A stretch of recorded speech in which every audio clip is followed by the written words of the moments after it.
everybody, I'm Tom Vasel, and welcome to the Dice Tower as we take a look back at the year 2025. And in this video, I want to tell you about my favorite 6 expansions from this year for board games. Now, there are many expansions that come out over the course of the year. Many of them come out simultaneously with the board games, which I find to be a bit of a problem. And you won't see many of those on my list because I think the expansions that come out after a game has been played and developed, and then you see the expansion, how can make it even better. I digress, though. These are 6 expansions that I thought were pretty fantastic.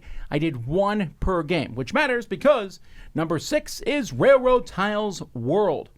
Now, Railroad Tiles, it has, I think, 7 expansions, and this is one that came out with the expansions at the same time. But World feels like a little bit of extra oomph. Railroad Tiles is a nice little game about laying out roads and train tracks. But it feels like it was meant to have plugins put into it, and that's what the expansions are. But this one is not World. It is just more stuff. And I like more stuff sometimes.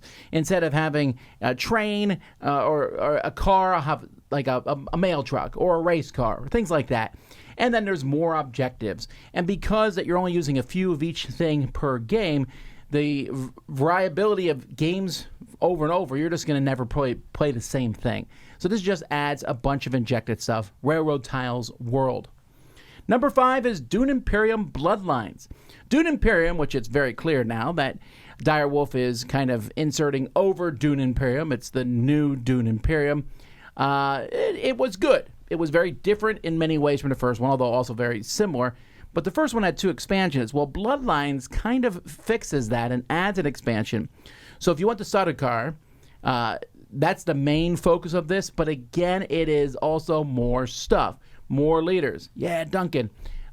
More intrigue cards, which is probably my favorite part, to have more of these intrigue cards. And more. There's just a lot more of everything. The Sardaukar, though, are a good way to sink your money in the game, because the Solari isn't used as much as other resources, perhaps.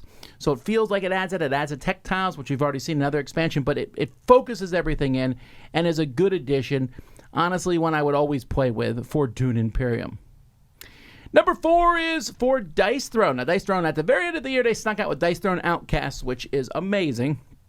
But Marvel Dice Throne came out this year, along with it Marvel Dice Throne Missions. I was not a huge fan of Dice Throne Adventures, which it came out, which was take Dice Throne and go through a very random sort of dungeon. But this is sort of the same thing, except it's not random anymore. You just pull out a board, and you fight minions on one side, and you fight a boss on the other. That's it. You can turn it into a campaign and stuff, but you can just play one-offs, and I really like this. You don't have to play with the Marvel guys. If you want to take Santa and the Paladin and go up and fight Kingpin, you can. And there is so much in it. The Marvel artwork is fantastic. It adds in lots of good guys and bad guys. Very enjoyable Marvel Dice Throne Missions. Number 3 is the Veil of Eternity Curse. So this expansion, the second expansion for Veil of Eternity, which is a game I love, adds kind of a curse focus where it starts with asymmetrical characters, which is pretty neat. Some of these characters can be enhanced as the game goes by. Some flip from side to side, going back and forth. But there are new cards coming out with these curse tokens, which you definitely don't want, but why not? Because the card is kind of useful as is.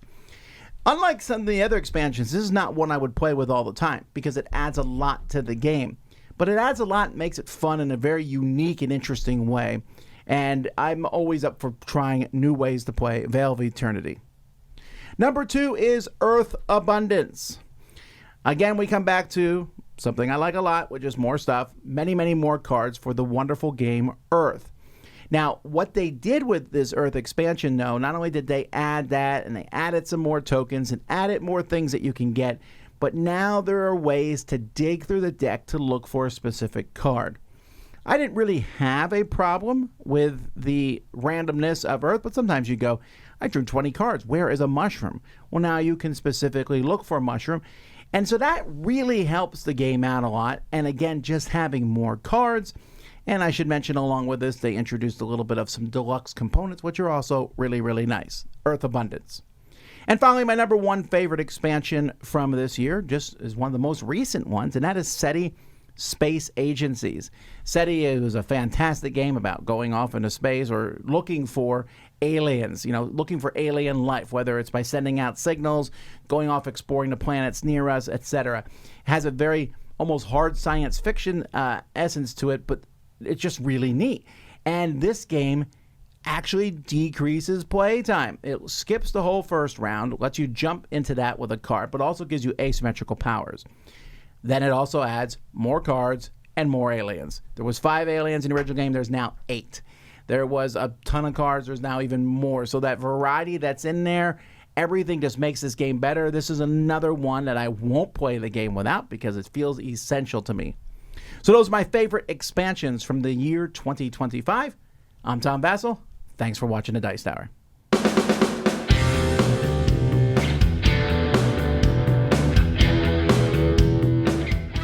Hey folks, I'm Tom Vasel. Thanks for watching this video. Check out our channel. We have a lot of videos on our channel. We have live videos that go up each week, from live Q&As to videos where we take a look at the newest stuff on Kickstarter, crowd surfing, to top 10 lists and more. There's lots of stuff on this channel. We encourage you to explore it. You can find out more at our website, dicetower.com. I'm Tom Vasel. Thanks for watching another video on the Dice Tower.